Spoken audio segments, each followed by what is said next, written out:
के चरणों में कोटि कोटि प्रणाम जी। आपको सब लोग बोलते हैं कि श्री कृष्ण जी हैं, लेकिन मेरे नज़र में तो आप राम जी लगते हैं। इसलिए लगता है कि आपका इतना सरल स्वभाव है राम जी के जैसा, और आपका माता पिता कौशल्या और दशरथ जी हैं, और गुरु माँ सीता और आप राम और दो लौह कुश है। हमको तो बहुत अच्छा लगता है कि आप राम और सीता हैं। दास चरणों की धूली, आप सब भक्तों के पग धूली हैं हम। मेरा 30 साल से सर में दर्द रहता था, हाँ, लेकिन 2021 से आपका कथा सुन रहे हैं। डॉक्टर ने बताया कि आपका माइग्रेन है, जाएगा नहीं। हाँ, लेकिन जब से आपका भगवत कथा सुने तब से मेरे को बहुत आराम है। एक दिन मेरा 30 साल में दवा नहीं छूटा है, अभी तक चलता है, लेकिन दवा खाते हुए भी ठीक नहीं होता था। लेकिन प्रभु से यही प्रश्न किए कि प्रभु कम से कम दवा भी खाएं तो आराम हो जाए। तो दवा खाते तो हैं, लेकिन बहुत अच्छा है पहले से। सुनने से ना दिमागी बीमारियां ठीक होती हैं। मस्तिष्क को क्या चाहिए? रिलैक्स, शांति। और आप याद रखिएगा, आप दिन भर बिल्कुल मस्तिष्क में कुछ ना कुछ आपके चलता ही रहता है, और जब कुछ ना कुछ चलेगा, पल भर के लिए रेस्ट नहीं करेगा आपका दिमाग, तो उसके नुकसान तो होंगे। पर जब आप 3 घंटे कथा सुनते हैं तो उन 3 घंटे में आपका दिमाग बिल्कुल रेस्ट करता है, आराम गुरु जी, करता है। आपका सुबह समय टीवी पर लगा देता हूँ, काम करते रहते हैं, भगवत कथा सुनते रहते हैं। उससे नहीं है तो मोबाइल पर सुन लेते हैं। कि देखो, आपने भगवान की कथा सुनी तो भगवान ने आपकी व्यथा सुन ली और आपकी सारी बीमारियां ठीक कर दी भगवान ने। बिना गुरु के ज्ञान केहू के भाई बेना कौए, बिना गुरु के ज्ञान केहू के भाई बेना कौए।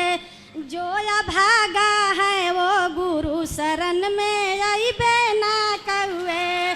जो अभागा बाऊ गुरु शरण में आई बेना कौए। पहिला ज्ञान ले ली सीता मैया हो, पहिला ज्ञान ले ली सीता मैया।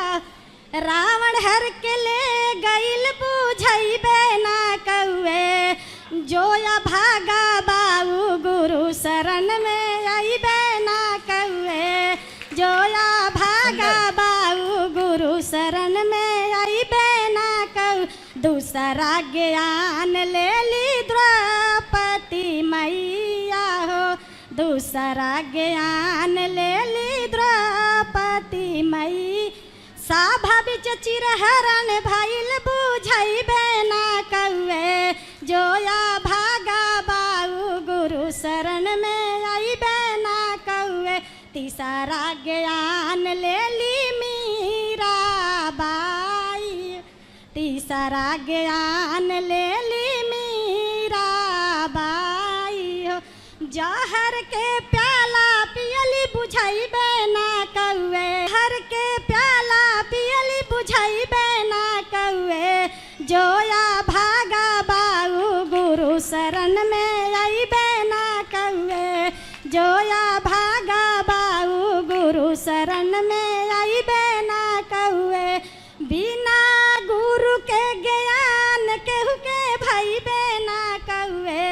जो अभागा बाऊ गुरु शरण में अइबे ना कौ।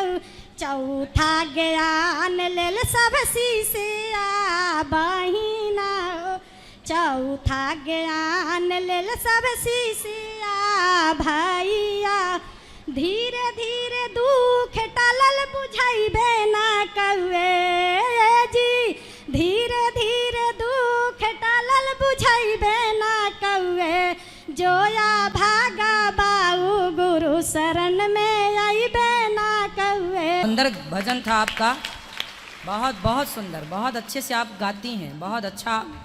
आप ऐसी भजन गाया करिए, औरों को भी सुनाया करिए। हम हमेशा भजन गाते हैं। मेरे देवर जी बोलते हैं ना कि आप यदि पहले से गाते तो गायक बन जाते। हम कहने चाह रहा था आपको कि आपने जब आप गा रही थी तो मेरे मन में यही चल रहा था कि आपने बचपन से संगीत सीखा हो, भी अच्छा गा रही हैं। हाँ, पिछले जून में हम आए थे और फिर अगस्त में आए थे, फिर जून में। एक साल में 3 बार आए, लेकिन अब की बार तीसरा बार में आपसे बात हो गई।